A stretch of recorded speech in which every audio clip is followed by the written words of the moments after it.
We must only say the things that we mean and mean the things that we say. There's only going to be one winner in this battle. One. And it's the God of Abraham, Isaac, and Jacob. It is he that will win, because he is a God of covenants. He will keep his covenants. But we must do our part. It is time now for a new civil rights era, a new movement of civil rights, where people come together and stand in peace and love and service with the eye for freedom. Stand together. The civil rights movement that is currently happening, those who claim the mantle of civil rights, are an embarrassment to those who have gone before them. It is why we must dismiss them. They hold no power over us if we do not fear them. If we hold no malice, to quote Lincoln, with malice toward none, they hold no power and they fall apart. The civil rights movement that is in the United States and now around the globe, it is a sham, it is a joke, and it is a growing threat to all humanity. To claim apartheid where there is none, diminishes great men like Nelson Mandela and the millions that stood with him. To claim genocide where there is none diminishes the cry of terror in places like Darfur.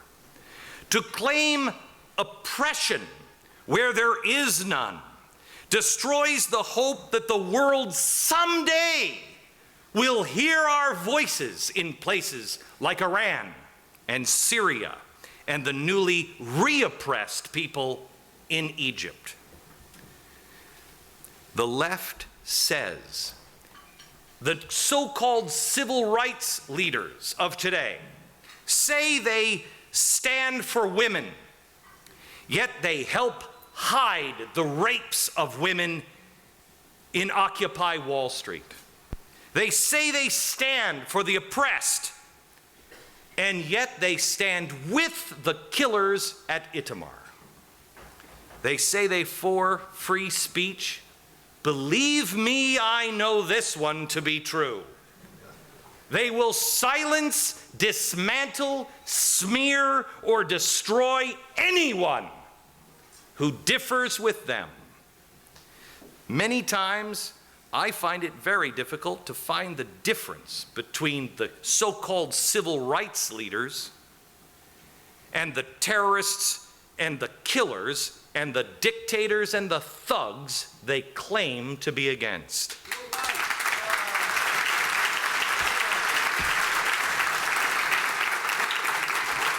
But again, the good news. This is why they will fail.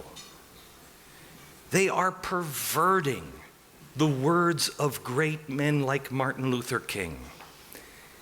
They are twisting them and turning them inside out. They are replacing actual words, actual meaning, with photo ops and a distorted stage play. God will not be mocked. The truth has power, and the truth belongs to him. He will purify and he will protect. He will guide with a pillar of fire. This is a time of giants. It is an honor to be born because we have the opportunity. And there will be nothing in between. It will either be villain or hero. Why do people not really talk about the Holocaust in Germany? Why? They don't talk about it because they don't want to ask mom and dad. They don't want to know what grandpa did during the war. Too many say, well, I didn't really know. Yes, they did. As I left Auschwitz, I saw church after church after church. I was in the car as I was driving away, screaming at the churches, where were you? Oh, were you meeting there Sunday? Could you smell the bodies burn? Where were you?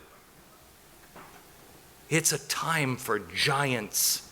The question remains, which will you choose to be?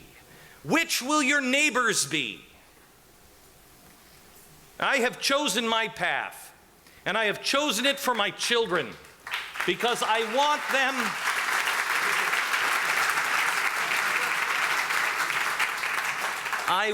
them to be able to answer the question. I want my grandchildren to be able to answer the question when everyone else is ashamed. I want my children and my grandchildren to be able to square their shoulders and say, my father stood. My family stood. That's an honor. We owe it to our children to give them that honor.